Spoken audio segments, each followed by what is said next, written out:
Hello नमस्कार दोस्तों, स्वागत है आप सभी का सत्य एक्सीलेंट यूट्यूब चैनल पे। देखिए दोस्तों, बहुत सारे ऐसे स्टूडेंट थे जो कि कहना था उनका कि सर आईटीआई फर्स्ट ईयर वालों के लिए भी क्लास लेकर आइए। तो फाइनली दोस्तों, मैं आपको आईटीआई फर्स्ट ईयर वालों के लिए क्लास लेके आ चुका हूं। आप वीडियो को कंप्लीट देखिएगा और उम्मीद है कि आप हर एक क्वेश्चन का आंसर देने का भी प्रयास करेंगे। तो चलिए पहला क्वेश्चन का आंसर देखिए। पहला क्वेश्चन है ट्रांसफार्मर मतलब कि परिणाम मित्र खाली स्थान को रूपांतरित करता है, मतलब कि किस चीज में रूपांतरित करता है, आवृत्ति में या वोल्टेज में या धारा में या धारा एवं वोल्टेज दोनों में। चलिए एक बार सभी लोग इसका आंसर दीजिए क्वेश्चन नंबर 1 का। वेरी वेरी इंपॉर्टेंट है। तो देखिए दोस्तों, परिणाम मित्र जिसको हम ट्रांसफार्मर बोलते हैं, ये धारा एवं वोल्टेज क्या करता है, ये धारा को भी और वोल्टेज को भी, ये दोनों को रूपांतरित करता है। ठीक है, मतलब कि ट्रांसफार्मर का कार्य होता है वोल्टेज और धारा दोनों को रूपांतरित करना। और जो ट्रांसफार्मर होता है इसकी आवृत्ति नहीं परिवर्तित की जा सकती। इसको आप नोट में कहीं लिख लीजिएगा। तो यहाँ पर क्वेश्चन के अनुसार ऑप्शन नंबर डी हमारा बिल्कुल करेक्ट आंसर हो जाता है। डी ऑप्शन यहाँ पर बिल्कुल करेक्ट मारेंगे। आगे बढ़ते हैं क्वेश्चन नंबर 2 पे। कह रहा है क्वेश्चन की परिणाम मित्र का कौन सा भाग ऊष्मा उत्पन्न करता है, फ्रेम मतलब कि आवरण या क्रोड या तेल या कुंडलन। तो दोस्तों, परिणामित के दोनों फेरे जो होते हैं प्राथमिक और द्वितीयक, ये आपका जो दोनों कुंडलन होते हैं ये आपका फेरेदार का बना होता है, मतलब फेरेदार होते हैं। और ये जो आपका कुंडलन होता है ताम्र तार का बना होता है। तो यहाँ पर क्वेश्चन के अनुसार हमारा ऑप्शन नंबर डी बिल्कुल करेक्ट आंसर हो जाता है। डी ऑप्शन हम बिल्कुल करेक्ट मारेंगे। आइए आगे बढ़ते हैं क्वेश्चन नंबर 3 पे। कह रहा है क्वेश्चन की सामान्य परिणामित्र कार्य करता है, वेरी वेरी इंपॉर्टेंट है। तो देखिए, परिणामित्र एक शुद्ध स्थैतिक प्रत्यावर्ती धारा होता है, या हम कह सकते हैं कि ये आपका एक युक्ति होता है। मतलब कि ट्रांसफार्मर एक शुद्ध स्थैतिक प्रत्यावर्ती धारा युक्ति होता है जो कि समान आवृत्ति पर परिपारिक कह सकते हैं या पारस्परिक कह सकते हैं कि विद्युत चुंबकीय प्रेरण के सिद्धांत पर कार्य करता है। तो यहाँ पर क्वेश्चन के अनुसार हमारा ऑप्शन नंबर ए बिल्कुल करेक्ट आंसर हो जाता है। ए ऑप्शन हम करेक्ट मारेंगे। चलिए आगे बढ़ते हैं। उससे पहले दोस्तों आपसे रिक्वेस्ट करना चाहते हैं कि यदि आप हमारे चैनल पे नए होंगे, मतलब कि सत्य एक्सीलेंट यूट्यूब चैनल पे यदि आप नए होंगे और इस तरह के क्वेश्चन आप पाना चाहते हैं डेली, तो नीचे आपको एक रेड कलर का बटन दिख जाएगा सब्सक्राइब वाला, उसको दबाकर बगल में घंटी वाला आइकन को दबाकर ऑल नोटिफिकेशन पे क्लिक कीजिएगा। आपको इस तरह की डेली वीडियोज मिलती रहेगी और आप IIT एग्जाम के लिए बिल्कुल तैयार हो जाएंगे, या किसी भी टेक्निकल एग्जाम की आप तैयारी करें तो उसके लिए आप बिल्कुल तैयार हो जाएंगे। तो चलिए नेक्स्ट क्वेश्चन पे हम आते हैं, क्वेश्चन नंबर 4 पे। कह रहा है क्वेश्चन कि एक स्टेप अप ट्रांसफार्मर बढ़ाता है शक्ति को या प्रतिरोध को या वोल्टेज को या आवृत्ति को। तो दोस्तों, जो ट्रांसफार्मर होता है, ठीक है, वो प्रत्यावर्ती विद्युत का एक स्थैतिक युक्ति होता है जो कि विद्युत की वोल्टता को बदलता रहता है। मतलब कि ये आपका न्यून वोल्टता को उच्च वोल्टता में बदलता है, और मतलब कि ये स्टेप अप ट्रांसफार्मर ये आपका कहलाता है जो कि आपका न्यून वोल्टता को उच्च वोल्टता में बदलता है। ठीक है, और विद्युत के ये आपका जो क्षेत्र होता है, इसमें क्षेत्रों में आपका ट्रांसफार्मर जो होते हैं बहुत से प्रकार के होते हैं, जो कि मैं आपको नेक्स्ट वीडियो में बताने वाला हूँ। ट्रांसफार्मर का वर्गीकरण आपको आप मिल जाएगा, आपको उसको भी देख लीजिएगा। तो यहाँ पर फिलहाल दोस्तों क्वेश्चन के लिए हम मारेंगे ऑप्शन नंबर सी। क्वेश्चन के अनुसार बिल्कुल करेक्ट आंसर वोल्टेज को परिवर्तित करता है। ठीक है, ध्यान रखिएगा, ऑप्शन नंबर सी हमारा करेक्ट हो जाएगा। चलिए आगे बढ़ते हैं क्वेश्चन नंबर 5 पे। कह रहा है क्वेश्चन ट्रांसफार्मर के क्रोड को पटलित क्यों बनाया जाता है। तो देखिए दोस्तों, यहाँ पर दिया गया ऑप्शन भंवर धारा की क्षति को न्यूनीकरण के लिए या लागत कम करने के लिए या इसकी रचना की सरलीकरण के लिए या इनमें से कोई नहीं। तो हम कहेंगे कि भंवर जो धारा हानि होती है जिसको हम आइडे करंट लॉसेस बोलते हैं, उसको न्यूनीकरण करने का जो कारण है वो है आपका जो ट्रांसफार्मर होता है उसके क्रोड को पटलित बनाना। और ये जो आपका होता है प्रत्येक पटलित पत्तियों के बीच में आपका एक कुचालक पदार्थ होता है, उसका प्रयोग किया जाता है। तो यहाँ पर क्वेश्चन के अनुसार हमारा ऑप्शन नंबर ए बिल्कुल करेक्ट आंसर हो जाएगा। चलिए क्वेश्चन नंबर 6 पे आते हैं हम।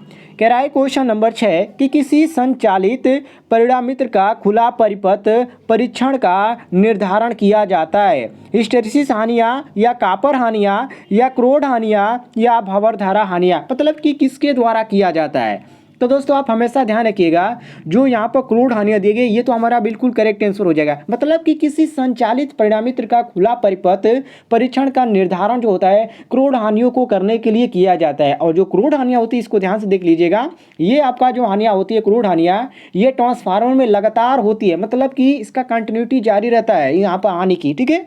और जब जब ट्रांसफार्मर का परिपथ खुला होता है, अर्थात जब ट्रांसफार्मर बिना भार पर कार्य करता है, तो इसकी जो कह सकते हैं निर्धारण, इसका जो शक्ति होता है जो खुला होता है उस समय जब इसका परिणामत जो आपका बना होता है ये भार पर कार्य कर रहा होगा, तब इसका निर्धारण किया जा सकता है। अर्थात यह जो हानियाँ होती है बिल्कुल कांस्टेंट होती है, इसको हम कह सकते हैं। तो यहाँ पर क्वेश्चन के अनुसार हम ऑप्शन नंबर सी बिल्कुल करेक्ट आंसर मारेंगे। सी ऑप्शन यहाँ पर बिल्कुल हम करेक्ट मारेंगे, ठीक है। इसको ध्यान रखिएगा, बहुत ही इंपॉर्टेंट क्वेश्चन है और ऐसे क्वेश्चन आपको बार बार एग्जाम में देखने को मिल जाते हैं। चलिए अगले क्वेश्चन पे हम आते हैं, क्वेश्चन नंबर 7 पे। क्वेश्चन नंबर 7 है दोस्तों, एक आदर्श ट्रांसफार्मर में क्या होता है। पहला ऑप्शन दिया गया है कुंडलों में प्रतिरोध नहीं होता है, या क्रोड में किसी प्रकार का हानि नहीं होती है, या क्रोड में अनंत पारगम्यता अथवा चुंबकशीलता होती है, या इनमें से सभी। कौन सा ऑप्शन आपको सही लग रहा है। क्वेश्चन नंबर 7 का सभी लोग आंसर दीजिए। चलिए देखिए दोस्तों, जो आपका आदर्श ट्रांसफार्मर होता है, ठीक है, ये आपका एक काल्पनिक ट्रांसफार्मर होता है जिसके पास ताम्र हानियाँ बिल्कुल नहीं होती है इसमें, ठीक है। इसको ध्यान रखिएगा, इसमें आपका कोई भी ताम्र हानि नहीं होती है, अर्थात हम कह सकते हैं कि इसके कुंडली में प्रतिरोध नहीं होता है, जिससे इसमें कोई भी हानियाँ भी नहीं होती है, जैसे कि लौह हानियाँ बिल्कुल नहीं होती है। तो यहाँ पर क्वेश्चन के अनुसार हमारा सही हो जाता है ऑप्शन नंबर जो डी दिया गया है बिल्कुल सही, अर्थात इनमें से सभी। अर्थात ये आपका कुंडलियों में प्रतिरोध नहीं होता है, या क्रोड में किसी प्रकार की हानि नहीं होती है, या क्रोड में अनंत पारगम्यता अथवा चुंबकशीलता होती है। अर्थात डी ऑप्शन यहाँ पर बिल्कुल करेक्ट आंसर हो जाएगा हमारा, डी ऑप्शन करेक्ट मारेंगे।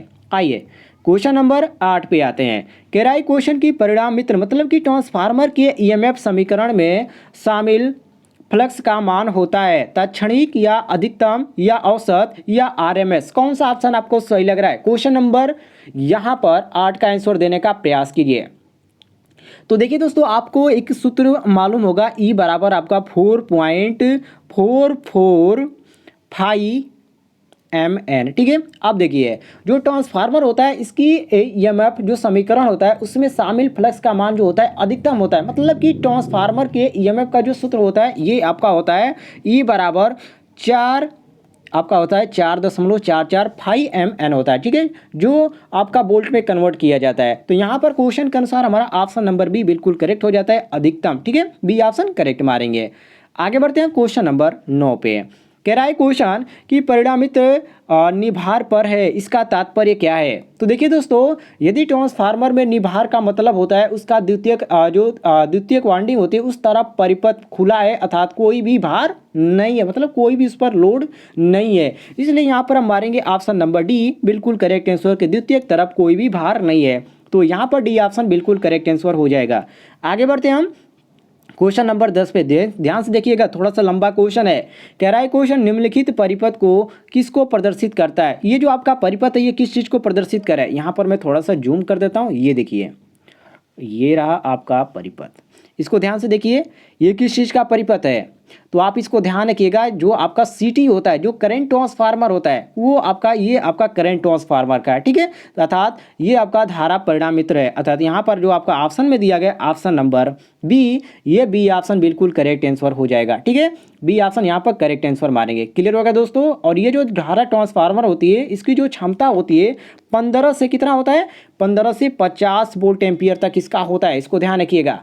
आप चलिए आगे बढ़ते हैं क्वेश्चन नंबर 11 पे।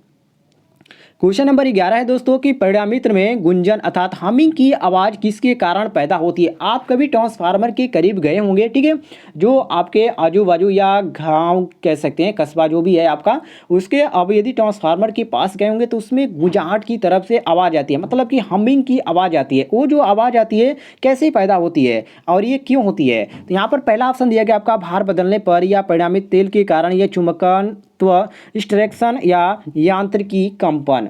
तो दोस्तों आप हमेशा ध्यान रखिएगा, जो ट्रांसफार्मर होता है उसमें जो गुंजन, जो हमिंग की आवाज़ आती है वो आपका चुंबकत्व जो स्ट्रक्शन होता है उसके कारण होती है। मतलब कि जो आपका मैग्नेटिज्म कह सकते हैं, ठीक है, उसके कारण होती है। और ये जो गुंजन की आवाज़ होती है एक ये आपकी घटना है जो कि खुद चुंबकत्व बढ़ जाने के कारण होती है। इसलिए यहाँ पर मारेंगे ऑप्शन नंबर सी, चुंबकत्व स्ट्रक्शन, अर्थात सी ऑप्शन यहाँ पर क्वेश्चन के अनुसार बिल्कुल करेक्ट आंसर हमारा हो जाएगा। क्लियर होगा दोस्तों। चलिए आगे बढ़ते हैं हम क्वेश्चन नंबर 12 पे। केराई क्वेश्चन की विद्युत शक्ति का स्थानांतरण प्राथमिक कुंडली से द्वितीयक में किसके द्वारा होता है? वायु माध्यम या विद्युत क्षेत्र के द्वारा या कुचालक माध्यम या चुंबकीय फ्लक्स के द्वारा, मतलब किसके द्वारा ये होता है? तो दोस्तों देखिए, जो परिणामित्र होता है जो कि ट्रांसफार्मर होता है उसमें शक्ति का जो स्थानांतरण होता है वो चुंबकीय फ्लक्स के द्वारा एक कुंडली से दूसरी कुंडली में होता है। बाकी यहाँ पर जो आपका ऑप्शन दिया गया ऑप्शन नंबर डी हमारा बिल्कुल करेक्ट आंसर हो जाता है। डी ऑप्शन करेक्ट मारेंगे। आगे बढ़ते हैं हम क्वेश्चन नंबर 13 पे। केराई क्वेश्चन कि निम्न में से कौन सा ट्रांसफार्मर का मूल अवयव नहीं है? क्रोड या प्राथमिक कुंडलन या द्वितीय कुंडलन या परस्पर अभिवाह। तो देखिए, जो परस्पर अभिवाह दिया गया मतलब कि फ्लक्स से चुंबकत्व ये आपका गुण नहीं होता है। क्यों? क्योंकि दोस्तों ये जो ट्रांसफार्मर होता है इसका जो मुख्य अवयव होता है ये आपका इसमें कोई भी अवयव नहीं होता है। मतलब कि जो क्रोड होता है वो प्राथमिक कुंडलन द्वितीय कुंडलन ये आपका ट्रांसफार्मर के ही अवयव होते हैं। इसलिए यहाँ पर मारेंगे ऑप्शन नंबर डी बिल्कुल करेक्ट आंसर, परस्पर अभिवाह। तो यहाँ पर हम डी ऑप्शन बिल्कुल करेक्ट मारेंगे। आगे बढ़ते हैं हम क्वेश्चन नंबर 14 पे। केराई क्वेश्चन की ट्रांसफार्मर पर शून्य भार परीक्षण करने का उद्देश्य है? केवल चुंबकन धारा ज्ञात करना या केवल कोर हानियाँ ज्ञात करना या दस्ता ज्ञात करना या चुंबकन धारा एवं शून्य भार हानियाँ ज्ञात करना। तो दोस्तों आप हमेशा ध्यान रखिएगा कि ट्रांसफार्मर पर शून्य भार परीक्षण से चुंबकन धारा एवं शून्य भार हानियाँ ज्ञात की जाती है। अब ऐसा क्यों होता है? तो देखिए, शून्य भार पर जो कॉपर हानियाँ होती है लगभग नगण्य होती है, ठीक है। इसलिए यहाँ पर मारेंगे ऑप्शन नंबर डी बिल्कुल करेक्ट आंसर कि चुंबकन धारा एवं शून्य भार हानियाँ ज्ञात करने के लिए ये किया जाता है। तो ऑप्शन नंबर डी हमारा करेक्ट हो जाएगा। आगे बढ़ते हैं हम क्वेश्चन नंबर 15 पे। केराई क्वेश्चन की कोई लौह हानियाँ न होने से तात्पर्य होता है? केवल शैथिल्य हानियाँ या केवल ताम्र हानियाँ या शैथिल्य और भंवरधारा हानियाँ या भंवरधारा और ताम्र हानियाँ। दोस्तों आपको किसी भी क्वेश्चन में किसी प्रकार का डाउट होता है तो आप निस्संदेह कमेंट बॉक्स में पूछ सकते हैं, मैं आपको आंसर जरूर दूंगा इसका, ठीक है। देखिए क्वेश्चन नंबर 15 का आंसर आप ध्यान से देख लीजिए। लौ जो हानियाँ होती है ये जो आपका जो हानि होती है लौ हानि ये आपका न होने से ये तात्पर्य है कि जो ट्रांसफार्मर होता है उसमें शैथिल्य हानियाँ और जो भंवरधारा हानियाँ होती है ये दोनों का मान शून्य होता है। इसलिए यहाँ पर मारेंगे सी ऑप्शन शैथिल्य और भंवरधारा हानियाँ। तो सी ऑप्शन यहाँ पर बिल्कुल करेक्ट आंसर हमारा हो जाता है। फिलहाल दोस्तों यहाँ पर आपको ट्रांसफार्मर चैप्टर से यहाँ पर 15 क्वेश्चन ही कवर किए गए हैं। यदि आपको और भी क्वेश्चन चाहिए तो कमेंट बॉक्स में जरूर बताइएगा। फिलहाल मिलते हैं नेक्स्ट वीडियो में, तब तक के लिए जय हिंद, वंदे मातरम।